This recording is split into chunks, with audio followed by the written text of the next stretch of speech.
Hello everyone, hope you're all doing great. Today in this video, we are going to discuss about placenta formation and its functions. That is, we'll see how the placenta was formed first.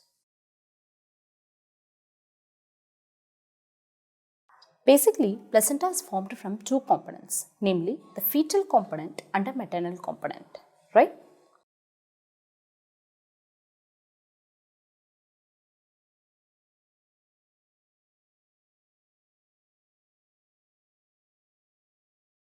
So we all know what is the fetal component.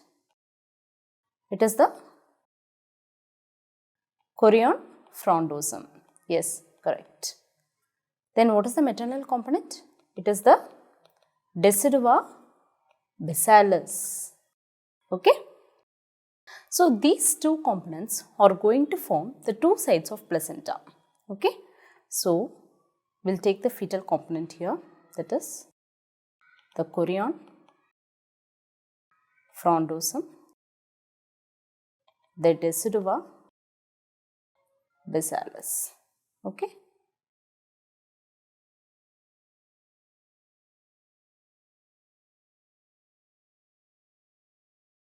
So this is basically the chorionic plate.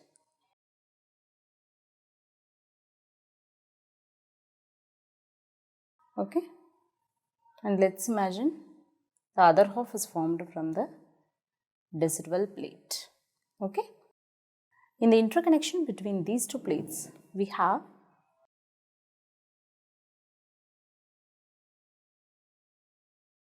intervillous space like this.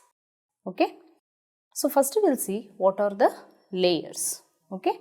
In the chorion side. Okay. In the fetal side. So this side can be called as chorionic plate,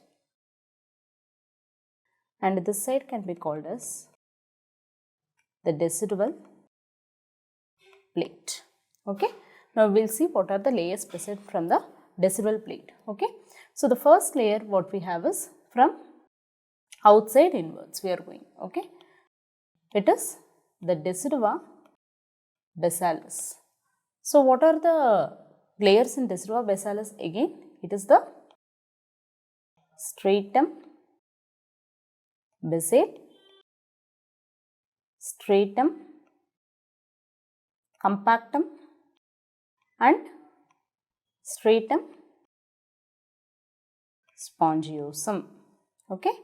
What is the second layer? It is a outer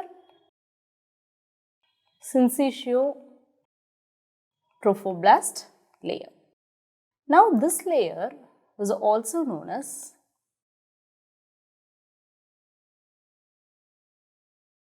Nitabut's layer. Okay. Basically, there is degeneration of the syncytio trophoblast present in this layer. And the third layer is a layer of cytotrophoblast. Fourth layer, we have a layer of syncytio trophoblast again, that is inner layer of syncytio trophoblast. This layer is also known as Rohr's layer. Okay. So basically these are the layers as we go from outside to inside. Okay. Then we come to the chorionic plate. So what are the layers in the chorionic plate? We'll go from outside to inside again. Okay.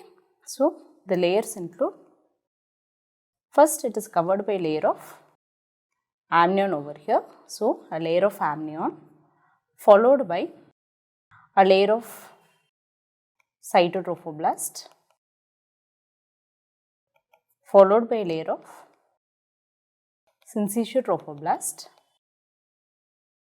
and then you have a layer of mesenchyme, that is nothing but the mesodermal layer. Okay. Now, if you ask me, what is this intervillous space? See, intervillous space we know In the inside, it is lined by the chorionic cavity. Yes. And in the outside, it is lined by the decidual plate. Okay. And in between the space is the intervillous space. And here, what is going to happen? Maternal blood is present in this space. Okay. And also, here you have villi. Okay. So, basically you have 3 types of villi that arises from the stem villi: primary villi, secondary villi and tertiary villi. Understood? Okay. So, this side we have the uterus. Okay. So, this is a layer of uterus. And here we have our baby, right? Okay. So, this is how the layer of placenta is there. Okay. Now, for better understanding, if you see this picture, you will be able to understand. Okay. So, this is the chorionic plate side. Okay. So, this is the decidual plate side. So, what is happening is chorionic villi. Okay. What is chorionic villi? Villi or the projections, okay, that develop from the chorionic plate and protrude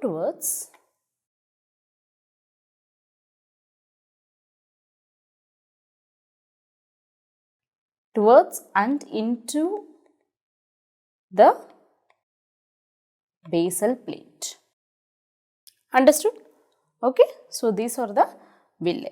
Okay. And the spaces between the villi is the intervillous space, and basically you have the umbilical cord. Remember, the attachment of the umbilical cord is at the center of the placenta. Understood? Okay. So, this is another picture. So, this is the decidua basalis layer. Okay. Then this is the chorionic plate, and in between you have a septum layer where you have intervillous space. Okay. So, the layers include starting from downwards. Okay. It is the myometrium layer. Then you have the spongiosa layer and nitabux layer. This will cut. Okay. Now, we will see how the villi are formed. Okay. So, basically there are 3 types of villi. Okay. Number 1 is a primary villi. Number 2 is a secondary villi. And number 3 is a tertiary villi. Okay. Primary villi is formed by a outer layer of syncytial trophoblast and inner layer of cytotrophoblast. Okay. Secondary villi is formed by a outer layer of syncytial trophoblast and inner layer of cytotrophoblast, and you will have the extraembryonic mesoderm that is projecting inside. Okay. And tertiary villi is formed by the outer layer of syncytial trophoblast, inner layer of cytotrophoblast and a layer of primary mesenchyme. Along with this, the fetal capillaries will be passing.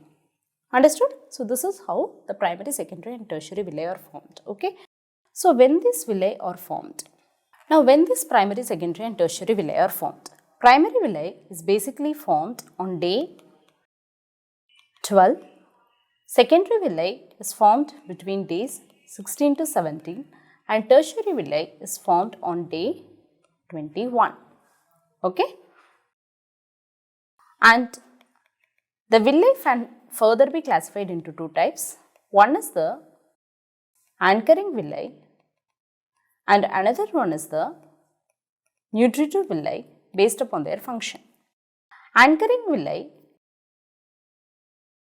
helps in attachment of the, and nutritive villi has a nutritive function.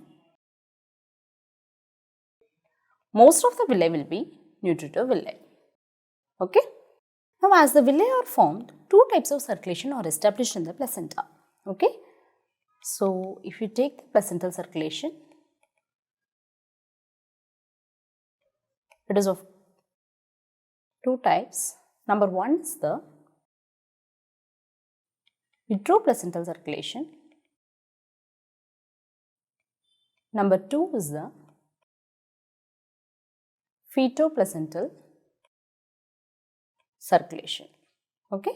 Uteroplacental circulation is established as soon as the primary villi is formed. Okay. And this happens between days 12 to 15. Fetoplacental circulation is established once the tertiary villi is formed. So, this is established on day 21. Okay. So, these are the villi. This is the intervillar space. In the intervillar space, we have the maternal blood. In the villi, we have the fetal blood. Okay. So, if you take, there is around 500 ml of blood present in the placenta, and this blood is distributed as 350 ml in the villi, that is the fetal blood, and 150 ml in the intervillar space. Okay. And this flow rate of the maternal blood side is between 500 to 600 milliliter per minute. Okay. And this blood in the intervillar space is replaced every 15 to 20 seconds. Okay. That means the blood is completely replaced around 3 to 4 times in a minute. Can you understand? Yes. Now, the blood flow rate in the uterus, okay, is around 700 to 900 milliliter per minute at term. Okay. The fetal blood flow is around 400 milliliter per term. Okay. Milliliter per minute at term. Can you understand? Yes. Basically, the placental formation starts from 6 weeks of gestational age and it ends by 16 weeks of gestational age. Okay. So, earlier in gestation, what happens is the placental size is more than the fetal size, and in the mid-gestational period, the placental size and the fetal size are of the same size, and later in gestation,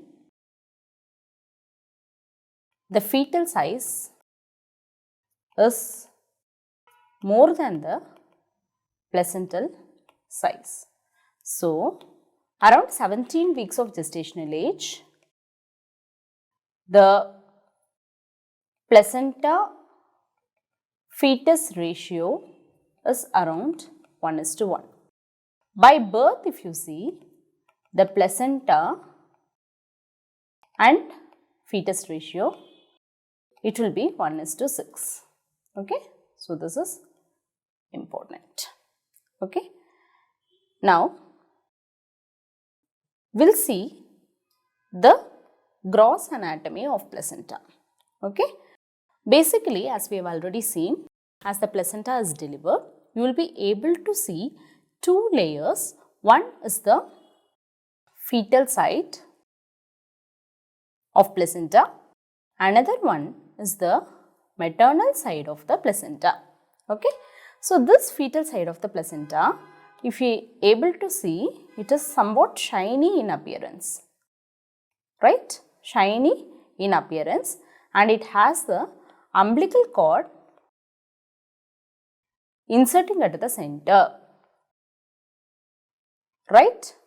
Whereas, if you see the maternal side, this is somewhat rough in appearance and it has various lobules.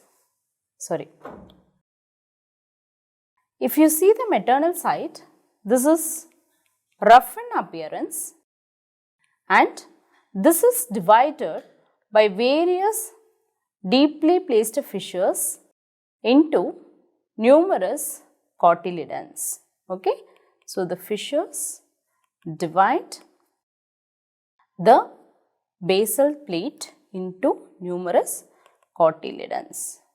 Okay, so these cotyledons are also known as lobe of placenta.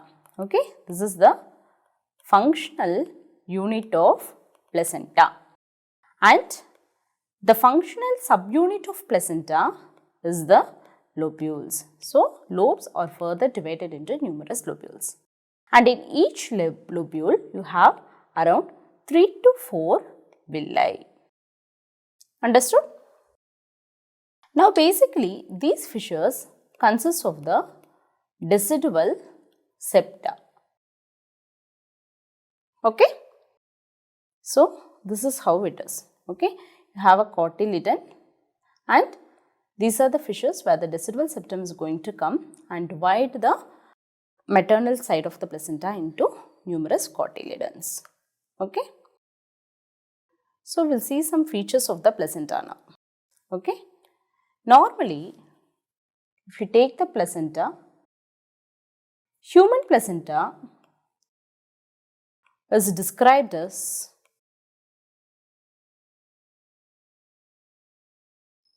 hemochoroidal,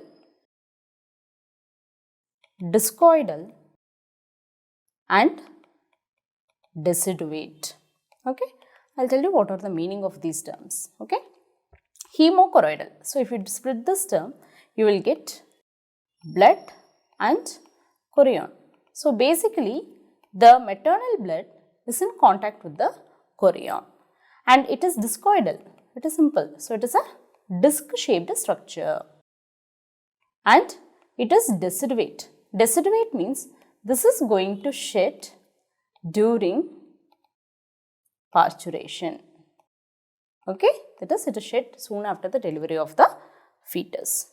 Okay, if we see the structure of the placenta, okay, so the diameter of the placenta is around 15 to 20 centimeters.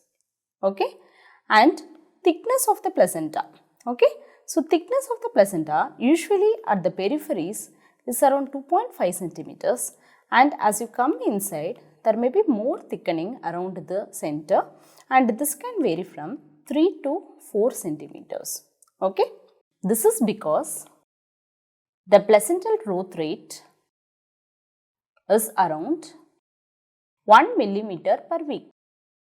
So we consider 40 weeks of gestational age. So it is maximum 40 millimeter, and that is around 3 to 4 centimeter thickness it can have. Okay, anytime if the thickness is less than, if the thickness is more than 4 centimeters, then it is known as placentomegaly.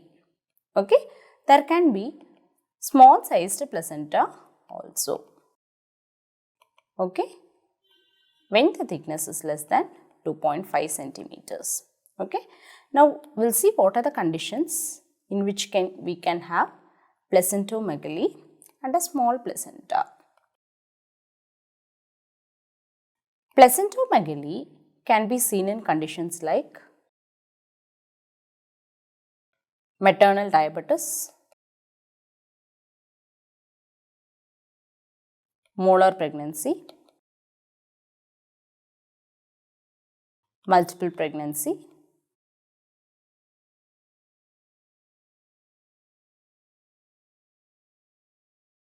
chromosomal anomalies,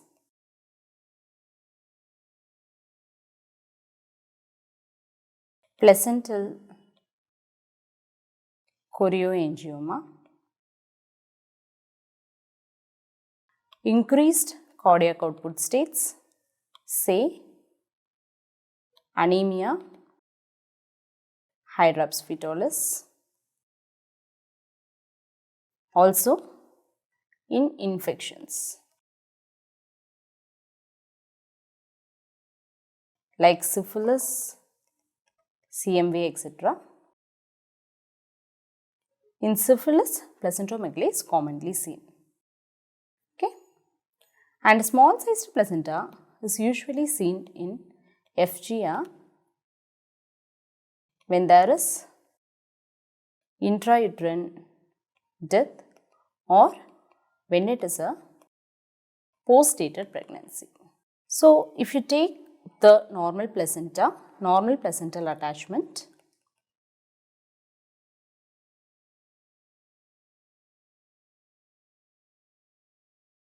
it is at the upper posterior wall of the uterus and 30% of the uterine wall is occupied by placenta.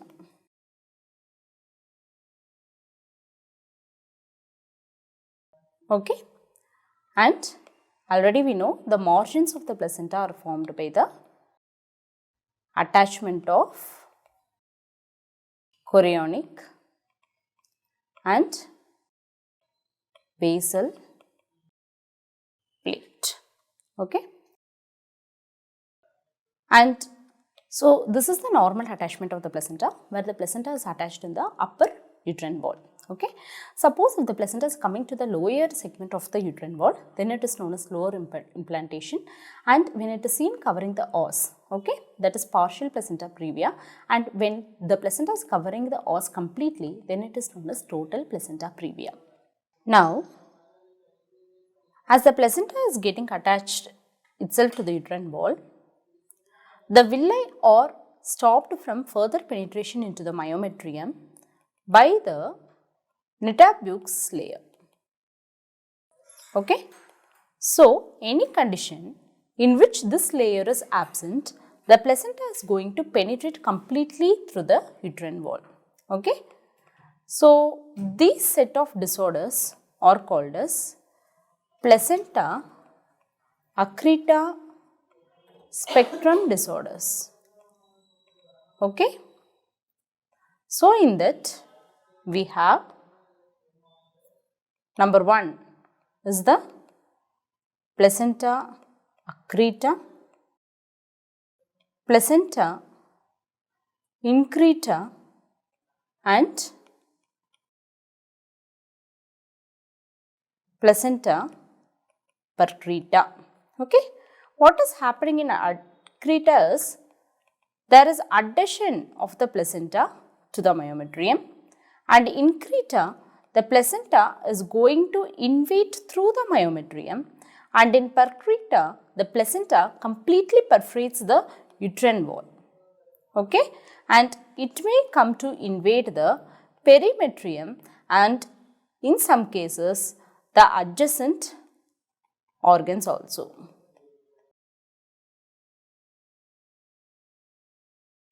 Okay, so this is a picture for understanding. So basically this is the uterus. Okay, so this is the placenta, and normally it will be attaching only in the endometrium. Okay, what is happening in the increta is this is the myometrial layer. So there is adhesion of the placenta and in the myometrium, and in increta the placenta is invading through the myometrium, and in percreta this has completely perforated through the uterine wall. Okay. Now, after delivery, the placenta is going to separate, right? So, this placental separation basically happens through the layer of stratum spongiosum. Okay? One method is the Sulci method of placental separation, and another method is the Duncan method of placental separation. So, if you see this pic, you will be able to understand. So, Sulci method of placental separation is basically happens from the center part of the placenta. Okay. So, from the center of the placenta is going to detach itself from the uterine wall. So, this is a retroplacental hematoma, okay, that has formed. And which surface is presenting here? See, there is umbilical cord coming down. So, basically this is the fetal surface of the placenta that is presenting first. Okay.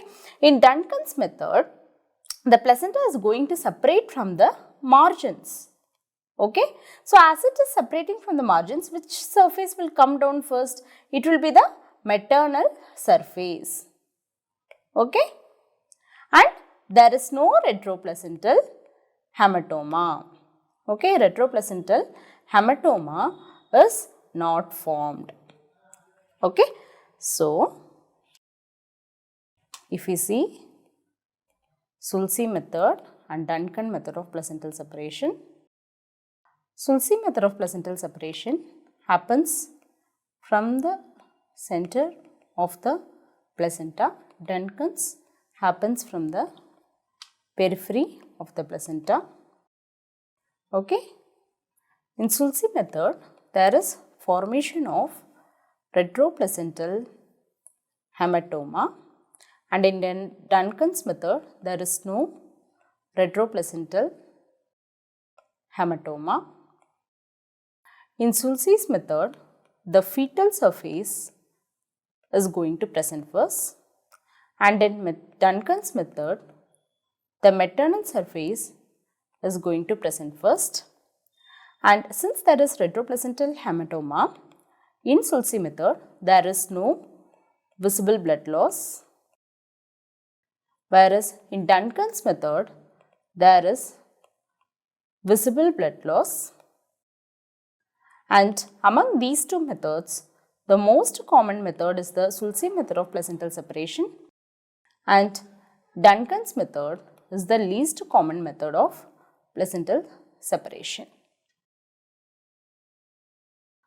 So, in this video, we have seen how the placenta is formed, what are the various, So, in this video, we have seen how the placenta is formed, what are the various types of villi and what are the components of villi, how is the uteroplacental circulation, fetal circulation are established, and also about the separation of the placenta after delivery. Until we meet in the next video, take care, happy learning and bye-bye.